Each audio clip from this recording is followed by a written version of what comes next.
अमित जी, आपको नेटवर्क 18 को ये इंटरव्यू देने का बहुत बहुत धन्यवाद। मैंने तो वैसे आपको पहले बहुत बार इंटरव्यू किया है, मगर ये इंटरव्यू थोड़ा अलग है। हमारे प्रधानमंत्री, लोकप्रिय प्रधानमंत्री का 75वां जन्मदिन था 2 दिन पहले। तो मुझे लगा कि प्रधानमंत्री को आपसे अच्छा और कौन जानता है। बहुत सारे लोग जानते हैं, ऐसा नहीं है, पर आप उनसे 4.5 दशक से जुड़े हुए हैं जी। तो मुझे लगा ये मौका अच्छा रहेगा कि थोड़ा मोदी की बात शाह के साथ। जी, मेरा पहला सवाल स्वाभाविक सा सवाल है, आप सबसे पहले मोदी जी से कब मिले? क्या चीज़ थी वो जिसने आपको उनकी ओर आकर्षित किया? देखिए, मिलना तो मेरा एक संघ की बैठक में ही हुआ था। संघ के एक वरिष्ठ पदाधिकारी का अहमदाबाद के कॉलेजियन स्वयंसेवकों के साथ संवाद था। इसकी तैयारी के लिए मोदी जी, मैं जहाँ रहता था वहाँ नारायणपुर आए थे। 10-15 युवा स्वयंसेवकों के साथ वो कार्यक्रम में क्यों जाना चाहिए और संघ के काम के उद्देश्यों के बारे में बताते थे।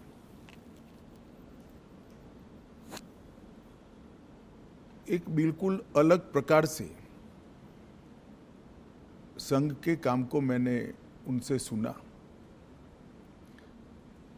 और कार्यक्रम में किस उद्देश्य से जाना चाहिए इसके बारे में भी युवाओं के लिए एक सटीक टिप्स भी थी और एक प्रकार से लंबे समय के लिए मार्गदर्शन भी था। इतने छोटे से एक महानगर के 1000-1200 युवाओं के कार्यक्रम के लिए इतना बारीक प्लानिंग करना, ये बहुत बड़ी बात होती है। मैंने भी नीचे के स्तर पर काफ़ी काम किया है और वो ही बताता था, उस वक्त भी बताता था कि नरेंद्र भाई जो करते हैं वो मन से करते हैं और जो करते हैं वो अल्टीमेट उद्देश्य के साथ जुड़ा हुआ होता है और इसी के कारण बड़े बड़े परिणाम मिलते हैं। कमोबेश मेरे क्षेत्र के ही युवा थे, बहुत सारे युवा प्रभावित भी हुए थे, कार्यक्रम में भी गए थे और उसमें से काफ़ी लोग अलग अलग क्षेत्र में, कोई संघ में ही काम में आगे बढ़ा, कोई विद्यार्थी परिषद में बढ़ा, कुछ लोग भाजपा में बढ़े, अलग अलग काम में काफ़ी आगे भी बढ़े। तो लोक संपर्क और लोक संग्रह, लोगों का संपर्क करना, लोगों को काम के साथ जोड़ना और संपर्क और संग्रह के माध्यम से अल्टीमेट गोल अचीव करना, जो लक्ष्य है उसकी प्राप्ति के लिए रास्ता बनाना,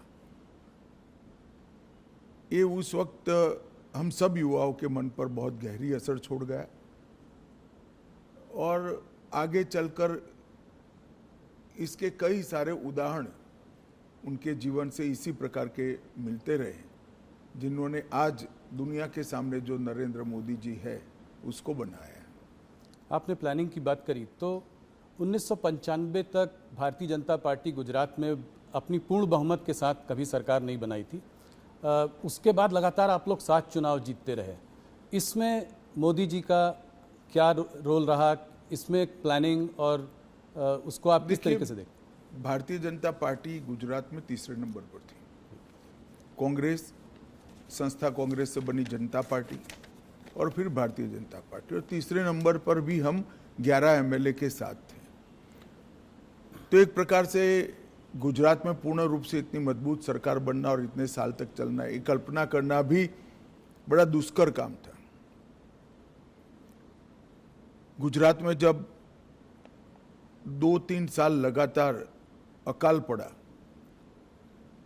तब पहली बार शहर के छोटे छोटे कार्यकर्ताओं को उन्होंने नेता बनाकर गांवों में न्याय यात्रा लेकर घुमाया।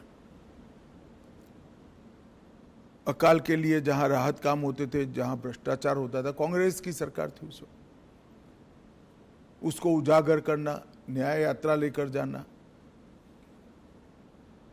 हर स्वयंसेवक, हर कार्यकर्ता लोगों के घरों से सुखड़ी, पुराने जूते, चना, ऐसी सूखी चीजें लेकर जाते थे जो अकाल के राहत काम में काम करते थे वो मजदूरों को पुराने जूते देते थे, चना सुखड़ी देते थे। एक प्रकार से उसी को मुद्दा बनाकर हमारे काम का विस्तार कैसे हो सकता है, लोगों का विश्वास पार्टी के प्रति, काम के प्रति बढ़े और पार्टी के कार्यकर्ता के मन में जो सुषुप्त संवेदना पड़ी है लोगों के प्रति, उसको जागरूक कर कर एक राजनीतिक उद्देश्य से आया हुआ कार्यकर्ता लोगों के प्रति संवेदनशील बनकर अपने जीवन को, उद्देश्य को बदल दे। ये दोनों काम वो न्याय यात्रा के माध्यम से हुए। दूसरा, मुझे पूरा देश का मैं दावे के साथ नहीं कह सकता हूं, मगर बाद में मैं अध्यक्ष के नाते पूरे देश का दौरा भी करा, तो कई प्रांतों में पुराने कामों की मेरी चर्चा हुई है। मैं इतना कह सकता हूं, कमोबेश किसी भी प्रांत में बूथ समिति को इंस्टीट्यूशनलाइज करने का काम नरेंद्र मोदी जी ने जब संगठन मंत्री थे तब किया था। पहली बार भाजपा की सदस्यता को बूथ के हिसाब से रजिस्टर में, उस वक्त कंप्यूटर वगैरह नहीं होते थे, हाथ पेन से रजिस्टर बनाए जाते थे, उसको सूचीबद्ध करना, इसकी सदस्यता का जो शुल्क आता है इसका हिसाब रखना और फिर उसका सत्यापन, ऑडिट भी करना, ये व्यवस्था बनाई गई। और मुझे बरोबर याद है, मैं उस वक्त उनके साथ ही दौरे करता था, मेरा हिसाब किताब का काम था और ऑडिट का काम था। लगभग गुजरात के 80% जिलों में बूथ समितियां, मंडल समितियां, जिला समितियां, इसका रिकॉर्ड बनना शुरू हुआ और वहीं से एक स्ट्रक्चर्ड ऑर्गेनाइजेशन के बेस की शुरुआत हुई। वो रजिस्टर के आधार पर कौन पार्टी छोड़ गया, कौन कितने लंबे समय तक काम किया, छोड़ गया तो क्यों छोड़ गया, ये सारी चीज़ों की समीक्षा भी होती थी, मीमांसा भी होती थी।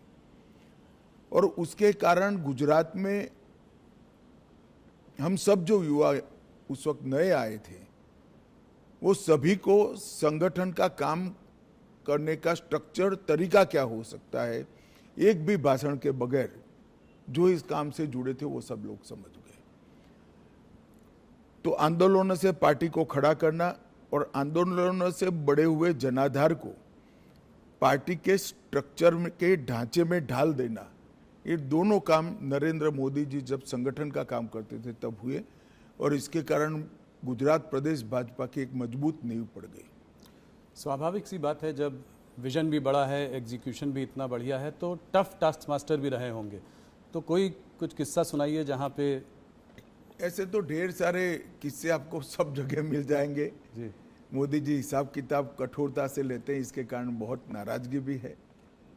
सरकार में मुख्यमंत्री बने तब भी, प्रधानमंत्री बने तब भी और संगठन का काम करते थे तब भी, मगर कभी भी व्यक्तिगत द्वेष के कारण किसी कार्यकर्ता को डांट डपूट लगाना या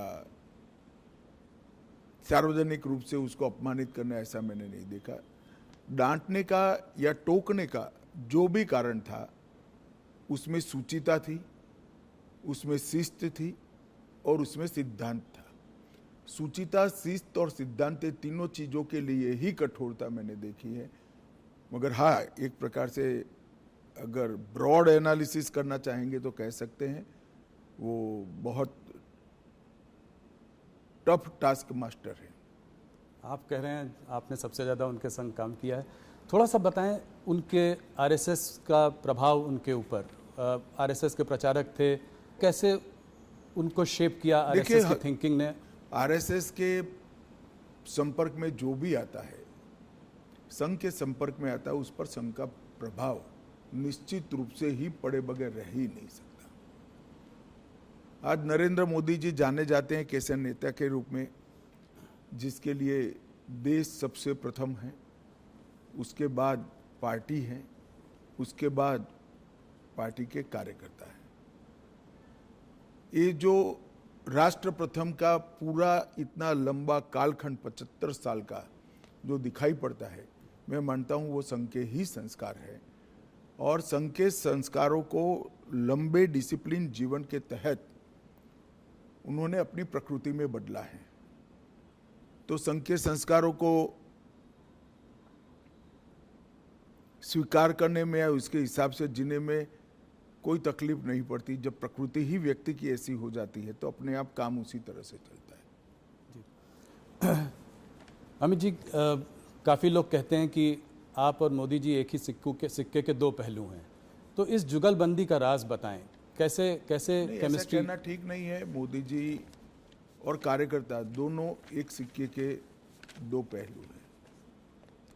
करोड़ों कार्यकर्ताओं के जीवन में उन्होंने रास्ता भी बताया है, कोई भटकता है तो उंगली भी पकड़ी है, कई लोगों के जीवन को नई ऊंचाइयां भी दी हैं, और हर कार्यकर्ता को पार्टी के सिद्धांतों के आधार पर जीने की आदत भी डाली है, क्योंकि वो स्वयं कार्यकर्ता हैं। उन्होंने प्रधानमंत्री बनने के बाद भी देश की इतनी बड़ी पुरानी, मतलब 80 साल की डेमोक्रेटिक लेगेसी में शायद ही कोई प्रधानमंत्री होगा जो पार्टी की बैठक में डायस पर से उठकर फ्रेश होने के लिए भी नहीं जाता होगा। 3 दिन की कार्यकारिणी है तो 3 दिन पूरा वो मंच पर आपको सजग अवस्था में पूरी कार्यवाही में ध्यान देते हुए दिखाई पड़ेंगे। वो बीच बीच में माइक लेकर टोकते भी हैं, और एक प्रकार से मैं कहूँ तो इसके कारण कार्यकारिणियों की उपस्थिति बढ़ गई है, क्योंकि जब आपका नेता स्वयं ही बैठता है तो सभी लोगों को बैठना ही पड़ता है। मोदी जी लोगों से एक दिल का रिश्ता बना लेते हैं। मैंने देखा है कि बड़े बड़े ग्लोबल लीडर्स के साथ भी उनका वन ऑन वन एक रिश्ता है। वो प्रोटोकॉल के बियॉन्ड जाकर एक रिश्ता बनाने की कोशिश करते हैं, चाहे वो ट्रंप हो, चाहे वो नेतन्याहू हो, पुतिन जी हो। तो और अगर दोस्त कभी रूठ भी जाए तो उसको मना भी लेते हैं। तो ये कैसी क्वालिटी है जो? देखिए, कोई भी नेता जब अपने लक्ष्य के लिए और अपने देश के लिए काम करता है तो प्रोटोकॉल नहीं रहते हैं। लक्ष्य को प्राप्त करने के लिए, देश को ऊपर ले जाने के लिए जो कुछ भी करना पड़ता है वो साहसिकता से वो करता है, और इसमें कोई बड़ा साइंस नहीं है। जब अपने आप को आप निकाल लोगे, अपने आप के अहंकार को निकाल दोगे तो सब कुछ साहसिक हो जाता है। और ये मैंने देखा है। मैंने छोटे से छोटे कार्यकर्ता से बात करते हुए देखा है, उसको प्रेरित करते हुए देखा है, उसको डांटते हुए भी देखा है, और बड़े से बड़े नेता के साथ भी इसी प्रकार का व्यवहार करते हुए भी देखा है। क्योंकि उद्देश्य पार्टी ठीक चले, राज्य ठीक चले, राष्ट्र ठीक चले, वो है। अंतर्राष्ट्रीय संबंधों में भी उन्होंने व्यक्तिगत रिश्ते तो बनाए, मगर वो व्यक्तिगत रिश्ते हमेशा भारत के उपयोग में आए। उनकी अंतर्राष्ट्रीय नेताओं की दोस्ती से मैं सार्वजनिक रूप से कहना नहीं चाहता, मगर ढेर सारी घटनाओं को मैं जानता हूं जिससे भारत को इतना फायदा हुआ है। कई प्रकार के अद्भुत फैसले हुए हैं जो कभी फॉरेन पॉलिसी के माध्यम से होना असंभव था, मगर वो देश के हित में हुई। बहुत बड़ी बात। 2014 की जीत, भारतीय जनता पार्टी की जीत, मोदी जी का प्रधानमंत्री बनना, ये अपने आप में एक ऐतिहासिक जीत थी। मैं आपके माध्यम से सवाल पूछना चाहता हूँ। आपको उस चुनाव में बहुत बड़ी एक जिम्मेदारी मिली है। आपको उत्तर प्रदेश को डिलीवर करना था भारतीय जनता पार्टी के लिए। उस वक्त कैसे आपने इसको किया और मोदी जी ने कैसे इसका मार्गदर्शन किया? देखिए, पूरे देश भर में कांग्रेस के खिलाफ गुस्सा और नफरत दोनों थी, और मोदी जी के एक प्रकार से 12 साल के मुख्यमंत्री काल के कारण गुजरात मॉडल पूरे देश को आकर्षित करता था। जो कमियां कांग्रेस के शासन में दिखाई पड़ती थी, वो कमियों का जवाब मोदी जी की खूबियों में दिखता था। तो एक बड़ा जन आकर्षण था नरेंद्र मोदी जी के लिए। उत्तर प्रदेश में मेरे लिए जिम्मेदारी ये थी कि संगठन ठीक ठाक कर कर इस लोकप्रियता को वोट में कन्वर्ट करना और वोट को मतपेटी के अंदर कैद करना। और उत्तर प्रदेश में जातिवाद से ऊपर उठकर देश के हितों के लिए वोटिंग की पैटर्न लोगों के दिमाग में ठसाना। और मुझे लगता है कि भारतीय जनता पार्टी उत्तर प्रदेश में सफलता के साथ ये कर सकी थी। हमने मोदी जी देश बदल सकते हैं ये विश्वास भी खड़ा किया। देश बदलेगा, देश बदलना है तो उत्तर प्रदेश को बदलना ही पड़ेगा, इसलिए मोदी जी उत्तर प्रदेश बदल सकते हैं ये विश्वास खड़ा किया। और जातियों की भावना से ऊपर उठकर उत्तर प्रदेश और देश के भले के लिए वोटिंग करने की एक वोटिंग पैटर्न भी हम खड़ी कर पाए। इसके लिए सघन प्रवास, संगठन का रिपेयरिंग, ढेर सारी चीजें थी, मगर मुख्य मुद्दा मोदी जी की लोकप्रियता जो अर्जित हुई थी, मोदी जी से जो आस बनी हुई थी, वो आस को एनकेस करने का यंत्रणा खड़ी करना था। मुझे लगता है हम ठीक से कर पाए, इसलिए इतना अच्छा परिणाम हमें मिला था। जहां एक तरफ मोदी जी इतने लोकप्रिय नेता हैं, ग्लोबल लीडर्स के संग भी उनका इतना अच्छा तालमेल है, ऑपोजिशन लीडर्स जैसे कि राहुल गांधी, ममता बनर्जी, ये लोग उनको तमाम तरीके से गाली देते रहते हैं, जलील करते रहते हैं, तो इसको आप कैसे देखते हैं? कोई उनको मौत का सौदागर बुलाता है, कोई। देखिए, एक दुर्भाग्यपूर्ण चीज है कि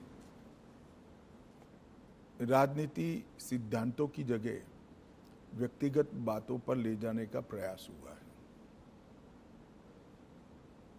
और राजनीति में जिस प्रकार की भाषा का प्रयोग होता है, मैं नहीं मानता वो हमारी डेमोक्रेटिक व्यवस्था को पुष्ट करेगी। लोकतांत्रिक व्यवस्था में स्तर विहीन राजनीति एक दीमक के समान होती है जो लोकतांत्रिक व्यवस्था की जड़ों को खा जाती है। और मैं तो आपके कार्यक्रम के माध्यम से देश की जनता को यही अपील करना चाहता हूं कि ऐसी भाषा का जो प्रयोग करते हैं, इस प्रकार की राजनीति को जो बल देते हैं, ऐसे लोगों ने जनता ने दंड देना चाहिए। किसी भी व्यक्ति का भ्रष्ट आचरण हो तो वो उसकी व्यक्तिगत बात नहीं बनती है, सार्वजनिक होती है। उसके भ्रष्टाचार को उजागर करना वो विपक्ष का जिम्मेदारी भी है, परंतु चूंकि भ्रष्टाचार नहीं मिलता है, इसलिए स्तर बगैर की बातों को करना, गलत शब्द प्रयोग करना, जो भी आप बता रहे थे, और वहां तक कि मोदी जी की स्वर्गीय माता जी के लिए अपशब्द बोल देना, ये हमारी देश की लोकतांत्रिक राजनीति को पुष्ट नहीं करेगा। और मैं देश की जनता को जरूर कहना चाहूंगा कि ऐसे लोगों को दंडित करना चाहिए चुनाव के माध्यम से। पार्लियामेंट देश की सबसे बड़ी पंचायत है, वहां पक्ष और विपक्ष दोनों ने अपनी अपनी दृष्टिकोण से, अपने अपने सिद्धांतों की तहत देश के मुद्दों पर चर्चा करनी चाहिए। चर्चा करने से के लिए इससे बड़ा कोई मंच है नहीं। आप पहले दिन से ही पार्लियामेंट को बिखेर देने का प्रयास करोगे और वंदे मातरम होगा तब तक बिखेरते रहोगे, और फिर कहोगे कि हमें बोलने नहीं देते हैं।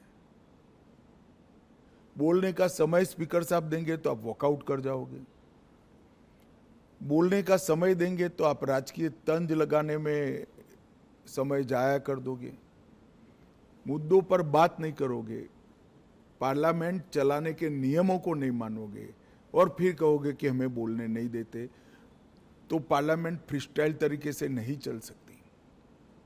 पार्लियामेंट चलाने के नियम बने हैं और उनके परनाना और दादी के समय से बने हुए हैं, राहुल जी के। उस नियमों से ही पार्लियामेंट चल सकती है। और आदर्श सांसद वो ही होता है कि वो जो नियमों के फ्रेमवर्क में अपनी बात को सटीक तरीके से रख पाए। खैर, मेरी ये सब बातों का असर नहीं होने वाला है, मगर मैं देश की जनता को ये कहना चाहता हूँ कि मोदी जी ने multi party parliamentary democratic system को पुष्ट करने के लिए हमेशा आग्रह रखा है कि संसदीय शुचिता और पार्लियामेंट्री डिसिप्लिन, ये दोनों का पालन किया जाना चाहिए।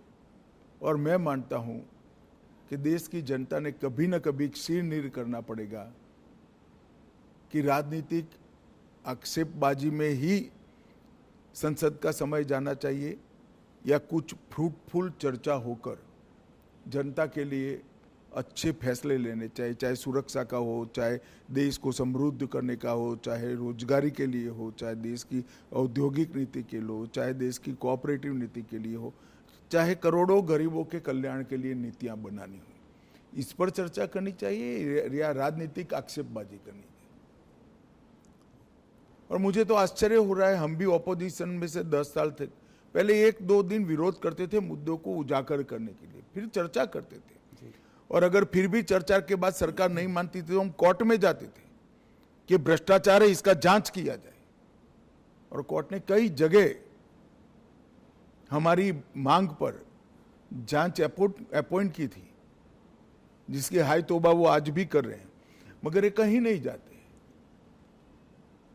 कोई कॉन्स्टिट्यूशनल फोरम के अंदर डिबेट करना ही नहीं चाहते, वो रोड पर ही करना चाहते हैं।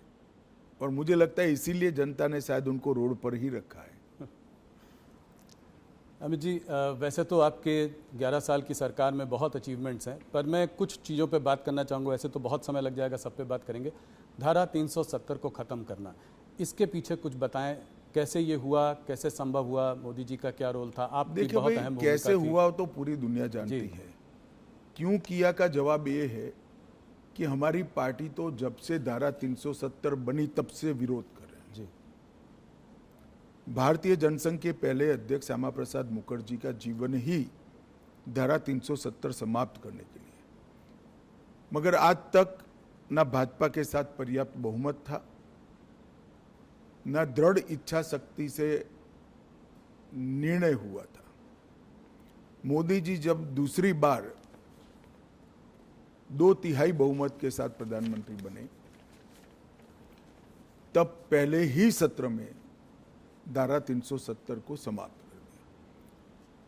और मैं मानता हूं मोदी सरकार के 11 साल में देश को सुरक्षित करने के लिए, आतंकवाद को कंट्रोल करने के लिए और दुनिया भर में कश्मीर हमारा है ये संदेश भेजने के लिए नरेंद्र मोदी जी का ये कदम बहुत महत्वपूर्ण है।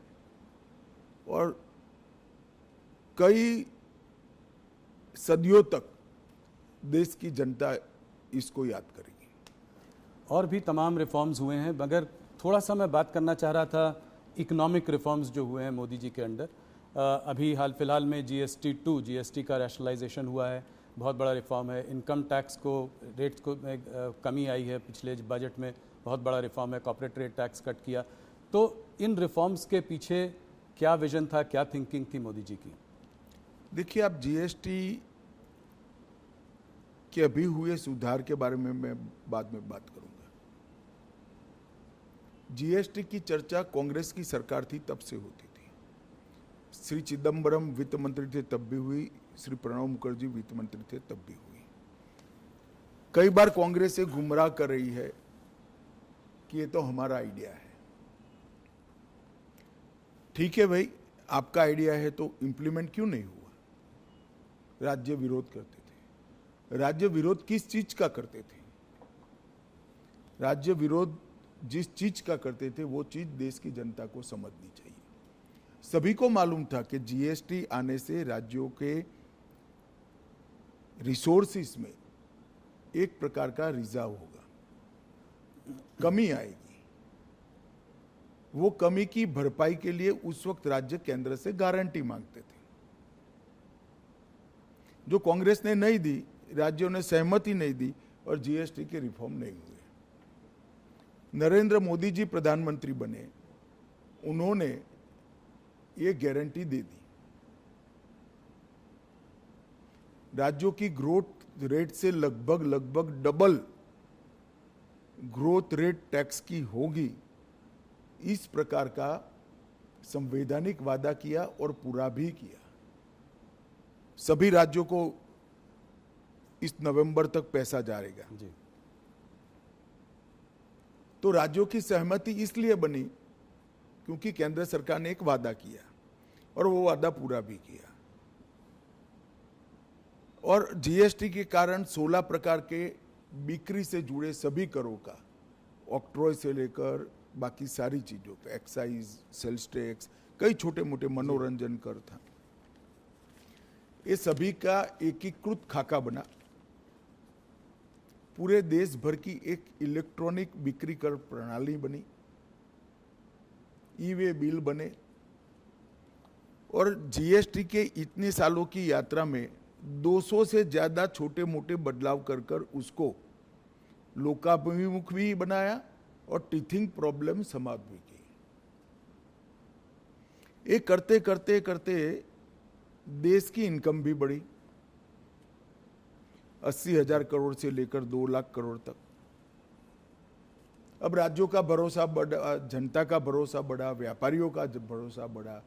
तब चूंकि इनकम बढ़ चुकी है, टैक्स के अंदर 395 से ज्यादा चीजों पर टैक्स कम किया गया। ढेर सारी चीज जो रोजमर्रा के उपयोग की है, इसमें 0% किया या 5% किया। कुछ सेक्टर विशेष को, जिससे देश की निकास को, एक्सपोर्ट को फायदा हो सकता है, उसमें भी एक वैज्ञानिक जीएसटी का दर रखकर निकास को ही प्रोत्साहन दिया। जो रोजगारी से जुड़े हुए क्षेत्र थे, किसानों से जुड़े हुए क्षेत्र थे, लोगों के स्वास्थ्य से जुड़े हुए क्षेत्र थे, वो सभी को टैक्स में कटौती कर दी। और इससे खाने पीने की चीजें, रोजमर्रा के जीवन उपयोग की दवाइयाँ, किसानों के उपयोग की चीजें, महिलाओं के उपयोग की चीजें, हेल्थ सेक्टर से जुड़े हुए इंश्योरेंस। अब व्हीकल एक प्रकार से रिक्वायरमेंट बन चुका है, चाहे 2 व्हीलर हो चाहे 4 व्हीलर हो, वो सभी में टैक्स की कटौती हुई। ढेर सारी चीजों में इस जीएसटी रिफॉर्म से फायदा होने वाला है। मैं मानता हूं ये बहुत बड़ा कदम है और इससे जनता का भरोसा बढ़ा है कि अगर हम टैक्स भरकर सरकार की नेट को बड़ा करते हैं तो सरकार टैक्स की कटौती कर फायदा जनता को ही पहुंचाएगी। और ये भरोसा आज़ादी से अब तक अदृश्य था। पहली बार वो दिखाई पड़ता है कि कोई भी सरकार अपने बढ़े हुए टैक्स को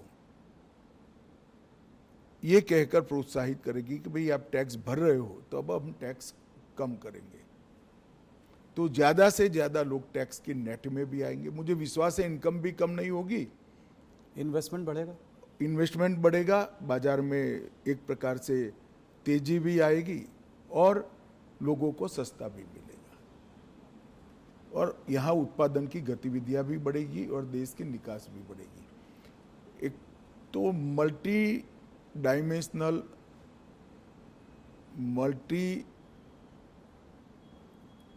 मतलब हर सेक्टर को बेनिफिट देने वाला ये सुधार जो किया है, ये अब तक का बहुत बड़ा सुधार माना जाएगा।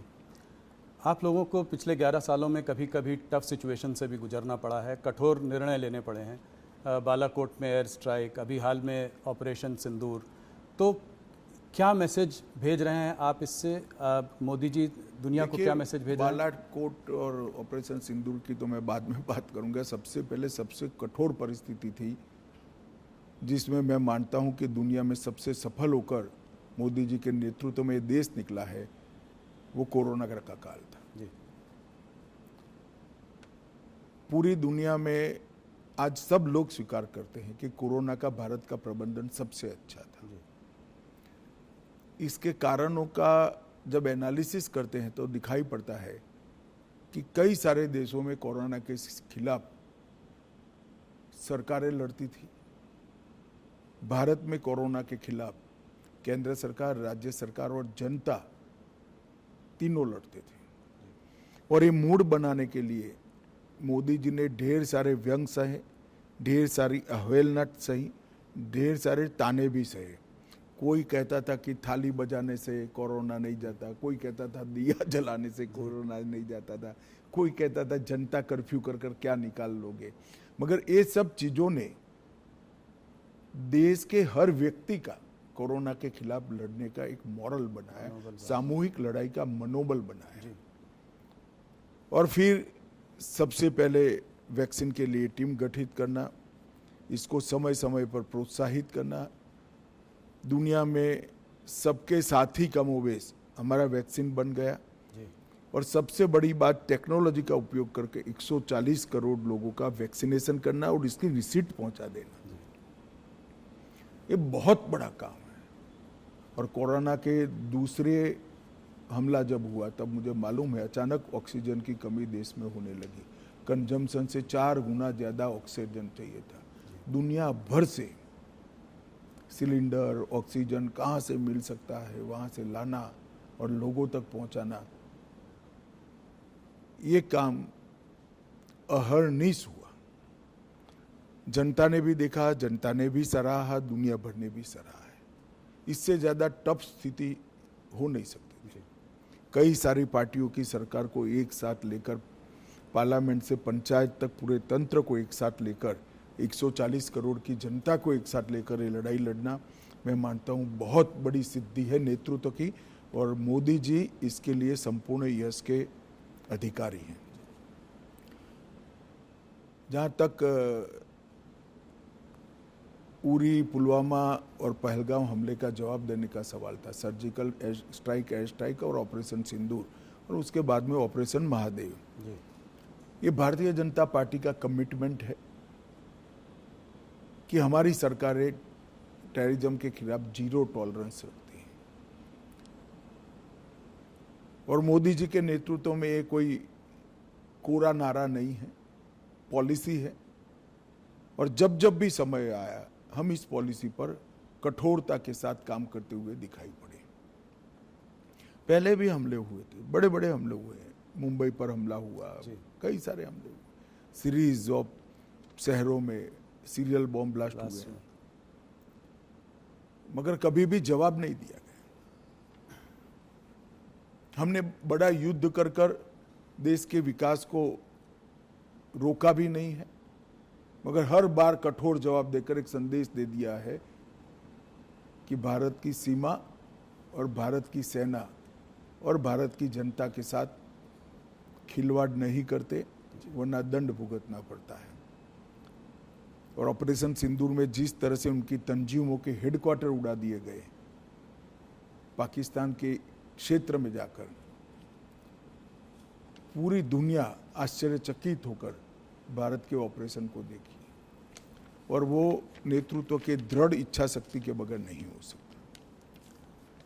अमित जी, आप हिस्ट्री में बहुत रुचि रखते हैं, तो मेरा एक सवाल है कि इस देश में लॉन्गेस्ट सर्विंग प्राइम मिनिस्टर्स को अगर लिया जाए तो नेहरू जी, इंदिरा जी और मोदी जी का नाम है। मोदी जी को आप नेहरू और इंदिरा जी से कैसे कंपेयर करेंगे? देखिए, मोदी जी ने देश की इकोनॉमी की साइज और स्केल दोनों को बदला है। गरीबी हटाओ के पॉलिटिकल नारेज को जमीन में तब्दील किया है, जमीन पर तब्दील किया है। 25 करोड़ लोग इस देश के गरीबी रेखा से बाहर आ जाए, वो बहुत बड़ी बात है। 60 करोड़ लोगों के जीवन में घर देना, शौचालय देना, घर में गैस का सिलेंडर देना, घर में बिजली देना, 5 किलो अनाज प्रति व्यक्ति प्रति माह मुफ्त देना, 5 लाख तक का इलाज करा कर देना, घर में शुद्ध पीने का पानी पहुंचाना। एक 11 साल के अंदर 60 करोड़ लोगों के जीवन स्तर को इस तरह से उठा लेना, इसके जीवन को परिवर्तित करना, जिसकी वो पीढ़ियों से राह देख रहा था, मैं मानता हूँ ये बहुत बड़ा उपलब्धि है। देश की सेनाओं को आधुनिक करना, देश को सुरक्षित बनाना, मेक इन इंडिया का स्वप्न साकार करना और देश के अर्थतंत्र को 11वें नंबर से 4थे नंबर पर पहुंचा देना और 2047 में महान भारत की रचना का संकल्प सिर्फ नेतृत्व का नहीं, 140 करोड़ लोगों का विश्वास जगाना कि 2047 में भारत महान होगा, दुनिया में सर्वोच्च स्थान पर होना, ये अपने आप में बहुत बड़े अचीवमेंट है। मूल्यांकन तो इतिहास ही करेगा, मगर मैं मानता हूँ शायद भारत में किसी भी प्रधानमंत्री ने एक दशक के काम में इतनी सारी सिद्धियां प्राप्त नहीं की है। ढेर सारी चीजें मेरे बोलने में छूट भी गई होगी हर क्षेत्र के अंदर, चाहे शिक्षा नीति बनाना हो, चाहे विदेश नीति के अंदर रीढ़ की हड्डी इम्प्लांट करनी हो, ये सभी चीज़ों में मोदी जी ने बहुत अच्छे तरीके से देश के हर नागरिक का गौरव बढ़ाया है, इसके सर को ऊंचा किया है। किसी लीडर की आपको याद दिलाते हैं वो कोई बड़े व्यक्तित्व की? ऐसे कंपैरिजन करना ठीक नहीं है, सभी लोग अपने अपने समय में बड़े होते हैं, सभी का अपना काम करने का तरीका होता है, मगर जहाँ तक अचीवमेंट का सवाल है मोदी जी के समय में सबसे ज़्यादा हुए। अमित जी, आपने मोदी जी पर इतनी सारी बातचीत कही, बहुत बहुत धन्यवाद। आप हमसे आज जुड़े इसके लिए बहुत नमस्कार जी।